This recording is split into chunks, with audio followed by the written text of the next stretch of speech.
someone gave me a proposition to come fight. I believe it was Bob Sapp, and at first I said, "Hey, forget that. I don't want to fight nobody." Then a light bulb went off in my head. Said, "Bing,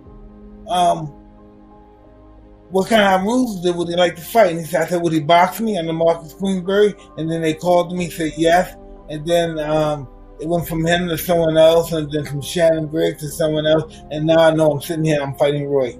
So when you get the biggest adversity to ever knock on your front door, to ring your phone, how can you say no? I was fighting this for financial purposes and stuff. I was on a whole different, I was on drugs back then. I was a whole different person back then. Most guys at 54, they start to count themselves out. And you got to think about boxing with me. When I came along at 32 years old, you were considered an old guy. You couldn't box no more. Now to see Mike be able to hit the pads and hit the body bag the way he's doing it, I mean, it's phenomenal. It's crazy. But we're freaks. That's why this is such a big thing.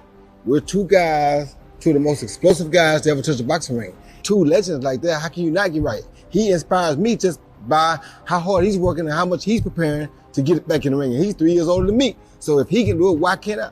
I know I'm smaller, but it's what it is. Honestly, you have to be a fool not to. You go in the ring with one of the most dangerous men to ever grace the boxing ring. On 12-ounce gloves, you know, with one of the hardest punches in boxing history, the youngest heavyweight champ of all time, and you're gonna not prepare to your utmost intensity? Are you crazy? It should be even better or higher than your last time or your most intense times were, because this is a bigger situation. Yes, I look at films of Roy when he's at his best, because that's the guy that I anticipate fighting. I anticipate fighting him at his best. And I'm in the best of shape. And yes, I boxed up to 7 rounds so far. And it keeps improving. And I'm boxing younger guys and hungry guys. And they're ensuring me that from the looks of things, I'm doing very well. So I'm looking really forward to this.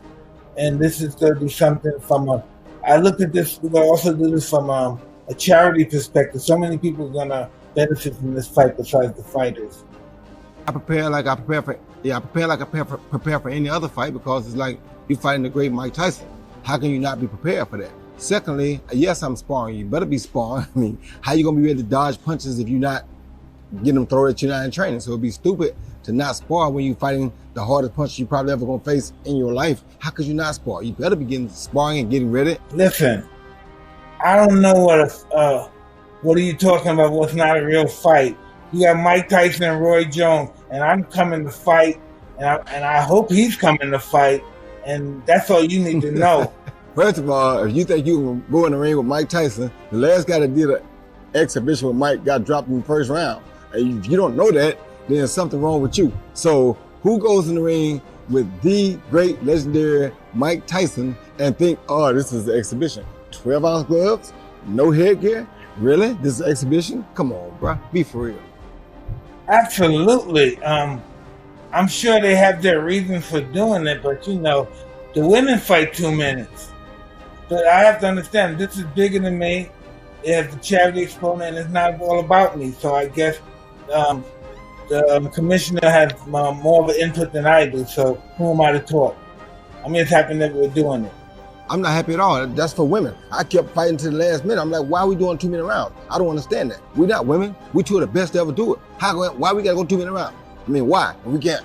Something gonna happen, it's gonna happen anyway. 2 minutes, 3 minutes, 5 minutes, it don't really matter. So for us, what difference does it make? Why cut it to 2 minutes? 2 minutes doesn't do anything for him nor me, to be honest with you. That gives us a little more time to get a little bit more fatigue, to set up a little bit better shot than we probably could set up in 2 minutes. So to me, it was all advantageous for everybody to keep it 3 minutes. But like he said, it's supposed to be a exhibition, charity event.